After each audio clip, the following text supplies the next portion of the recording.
മലപ്പുറത്തെ ചിലർ കളങ്കപ്പെടുത്താൻ നോക്കുന്നുവെന്ന് CPIM polit bureau അംഗം A. വിജയരാഘവൻ. പുറത്തുനിന്ന് വരച്ചു കാട്ടുന്നത് പോലെയല്ല മലപ്പുറം. പൂത്തുലഞ്ഞ നന്മ മനസ്സുള്ള നാടാണിത്. ഇവിടെ ചിലതൊന്നും ഇല്ലെന്ന് ചിലർ പറയാറുണ്ട്. അവർക്കുള്ള മറുപടിയാണ് ഈ ആശുപത്രി കെട്ടിടം. കരിപ്പൂർ വിമാന ദുരന്തത്തിൽ കിട്ടിയ ധനസഹായം കൊണ്ട് കൊണ്ടോട്ടി നെടിയിരുപ്പിൽ നിർമ്മിച്ച ആശുപത്രി കെട്ടിടത്തിന് ഉദ്ഘാടന വേദിയിൽ സംസാരിക്കുകയായിരുന്നു A. വിജയരാഘവൻ. മലപ്പുറം കാണിച്ച വളരെ മഹനീയമായ ഐക്യം, കാരുണ്യം, വ്യത്യസ്തമായ ജീവിത വീക്ഷണം അതാണ്. മലപ്പുറത്തെ കളങ്കപ്പെടുത്തുന്ന പലരും ഇവിടെ അതൊന്നും ഇല്ല എന്ന് പ്രചരിപ്പിക്കാൻ ശ്രമിക്കുന്നതിലേക്ക് ഞങ്ങൾ അതെല്ലാം ഉള്ളവരാണ് എന്ന് ലോകത്തോട് വിളിച്ചു പറയുകയാണ്.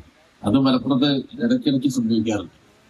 മലപ്പുറം എന്നുള്ള വാക്കിന്റെ ഏറ്റവും അഭിമാനകരമായ കാര്യവും ആ നിലയിലുള്ള പുറത്തുനിന്ന് വരച്ചു കാണിക്കുന്ന ചിത്രമല്ല ഞങ്ങളുടേത്. ഇവിടെ എല്ലാ കാലത്തും മനുഷ്യത്വം ഉയർത്തിപ്പിടിക്കുന്നതിന്റെ മനുഷ്യത്വത്തിന്റെ ഏറ്റവും ഉയർന്ന രൂപം കാരുണ്യം എന്ന വൈകാരികതയാണ്. അത് മനുഷ്യന് മാത്രമുള്ള വൈകാരികതയാണ്. ആ വൈകാരികതയെ ആകാശത്തോളം ഉയർത്തിപ്പിടിക്കാനുള്ള നമ്മുടെ നാടിന്റെ നന്മ മനസ്സാകുത്തുലങ്ങൾ ആ നന്മയുടെ ഓർമ്മയ്ക്ക് വേണ്ടി ഇവിടെ ഏതാനും സുഹൃത്തുക്കൾ സമാഹരിച്ച് ഈ കുടുംബാരോഗ്യ സംരക്ഷണ സഹായ കേന്ദ്രം തുറക്കുകയാണ്.